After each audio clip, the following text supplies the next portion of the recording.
up, everybody? I'm Paul, and welcome to a very special Is It Watchable's Real Spiel. Special because it's Christmas time. That wonderful time of year when our crazy conservative friends pretend that we're not allowed to say Merry Christmas anymore, and our crazy liberal friends try to cancel all of our favorite Christmas songs. So to all my crazy conservative friends out there, Merry Christmas. See, nothing happened. And to all my crazy liberal friends out there, try not to get too excited, because I'm about to talk some smack about Rudolph the Red-Nosed Reindeer. I don't know about you, but for my money, Rudolph the Red-Nosed Reindeer is hands down the greatest Christmas special of all time. The stop-motion adventures of Rudolph, Hermie, and Yukon Cornelius as they travel to faraway lands and battle a giant monster is small-screen spectacle at its best. Yeah, the voice work is kind of sketchy and the animation is jerky as all get out, but honestly, that just adds to the old-school charm. I love this special. I watched it every year as a kid growing up. I watched it every year with my kids when they were younger. I own it on DVD. It's a classic, and I don't care how many people tell me it's messed up, I'll be watching it till I'm old and gray. But it is messed up, and if you don't think so, those rose-colored glasses might be a little too thick. The special serves as a kind of Rudolph origin story, and things look pretty bad from the get-go when his father, Donner, and his wife, Mrs. Donner, seriously, discover their newborn son has a unique physical attribute. Well, we'll simply have to overlook it. Now, how can you overlook that? His beak blinks like a blinking beacon. Now that reaction might seem harsh, but I think Donner gets a pass here because I think anybody would be taken aback if their baby came out with a light bulb for a nose. No, it's what happens next that's really jacked up.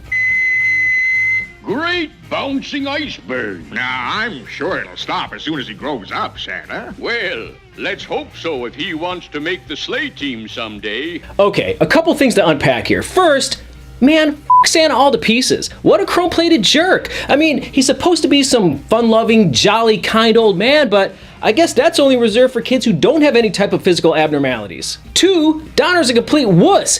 Dude, you don't let somebody talk like that about your son. I don't care if it is your boss. Santa should have hoof-shaped bruises all over his face, and Donner should be unemployed. Daddy, I don't like it. You'll like it and wear it.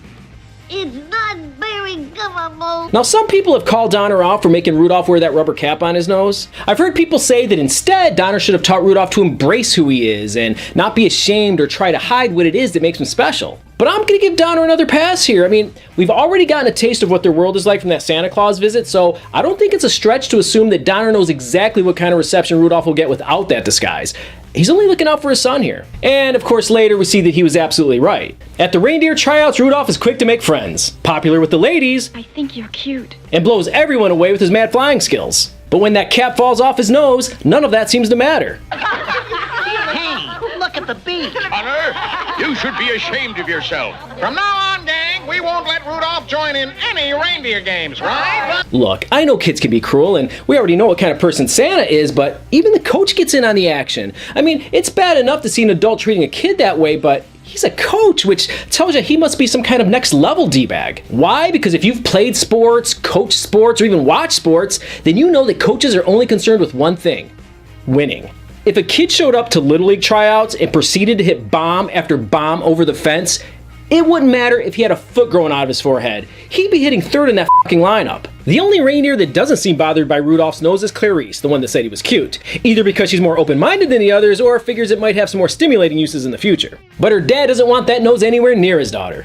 No doe of mine is going to be seen with a red-nosed reindeer. Okay, at this point you might be saying, Paul, this is just a setup.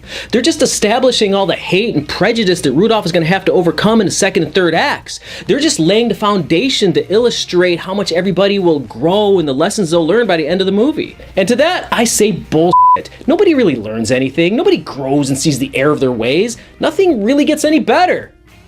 Allow me to explain. First, let's get back to Santa Claus. If you thought maybe we just caught him at bad times during those previous scenes, yeah, no, he's an asshole throughout this entire special. Not only do his minions/elves have to take time out of their already busy schedules preparing for Christmas to perform for your Royal Highness, he's got to be an ungrateful piece of crap about it. Well, it needs work. I have to go.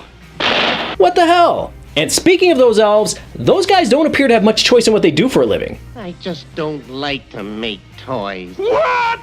I'd like to be a dentist. Oh, listen, you. You're an elf, and elves make toys. Now you might just chalk that up to the traditional elfin way of life, but these guys seem to be at Santa's beck and call. I mean, I don't want to toss the word slave owner around lightly, but when Hermie decides to run away to follow his dream of becoming a dentist, check out what he does. I guess I'm on my own now.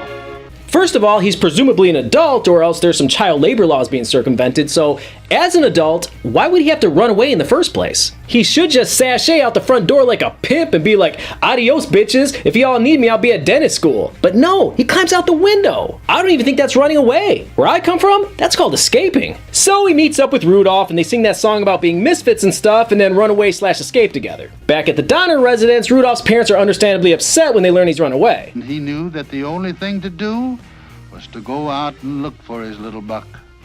Mrs. Donner wanted to go along, naturally, but Donner said, "No, this is man's work." What? Okay, a few things wrong with this scene.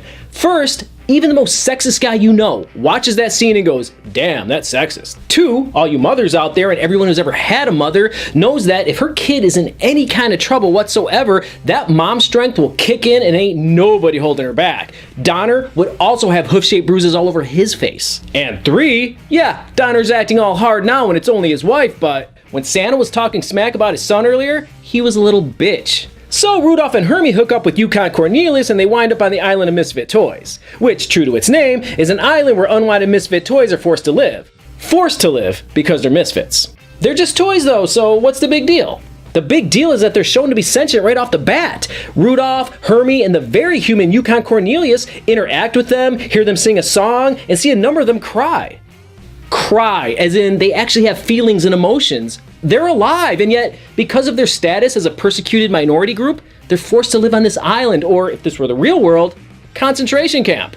Okay, that's going a little too far, and I know that certainly wasn't the intent of the filmmakers. But if you think this is just the jaded view of some overly woke, middle-aged YouTuber wannabe, I felt bad for those toys even as a kid, especially since half of them didn't even seem like they belonged there. All you have to do is clean the jelly out of that squirt gun and fill that shit with water and it's good as new. Anyway, Rudolph decides to go his own way because his nose attracts too many monsters, and my man is gone a long time because we actually see him grow up. So I guess thinking he's big enough to finally whip some ass, he returns home. But when he gets there, his parents are gone and Santa says they're off looking for him. They've been gone for months, out looking for you. But if they're not there, why is Santa?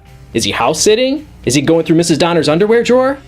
It's weird, right? So now Rudolph goes looking for his parents and finds them, along with Clarice, in a cave about to get devoured by the Bumble. Now it's hard to say how long they've been in that cave, but in the previous scene, Santa tells Rudolph they've been gone for months. Which brings me to the next issue I've always had with this special. The North Pole has 5 missing citizens: Donner, Mrs. Donner, Clarice, Hermie, and Rudolph. But nobody seems to care that much. Santa has an army of flying reindeer that could easily spread out and scour the countryside in search of these guys. But nah, they're just kicking back at the North Pole, sipping hot chocolate and hoping there's still a vacancy on the sleigh team when Christmas rolls around. But of course our heroes escape to Bumble, and when they're finally safe and warm back at Santa's castle on Christmas Eve, all is right with the world. And everyone has learned a valuable lesson about tolerance and treating those different than us with kindness, respect, and most of all, as equals. But is that what everybody learned? Did Santa, the reindeer, and everybody else suddenly have a group epiphany and see the error of their ways? Well, if the original story from 1939 or the beloved Christmas song from 1949 are to be believed, those jerky reindeer didn't accept Rudolph until he bailed their asses out on a foggy Christmas Eve. To be fair, the special softens that a bit by showing everybody happy to see Rudolph before Santa even mentions becoming part of the team. But still, it took Rudolph being practically banished for months on end and his parents and girlfriend almost being eaten by a monster for them to even bother speaking with him. And between the Bumble having to prove his worthiness by showing he can reach the top of the tree, or Rudolph convincing everyone that he belongs because his nose can double as a headlight, it's hard not to think that these guys are only being tolerated because they can make everyone's lives a little easier. The true message of this special, and ones that most kids will take away, is that your differences don't make you weird, they make you special, and no matter what, you can still accomplish great things, which is a solid message. But the underlying, if unintended, message is that if you're gonna be different, you better hope you have something that benefits others, or, you know, good luck with that. It's a little like the great Lloyd Christmas himself once said. Could you do me a favor and watch my stuff here while I go break $1? Of course. Thanks. Hey, I guess they're right. Senior citizens, although slow and dangerous behind the wheel, can still serve a purpose. Also, be sure to keep an eye out for how they murdered that bird during the end credit sequence. Well, that's all I've got. Thanks for watching, and I sincerely hope that this holiday season, the Christmas spirit fills your heart and possesses you to subscribe.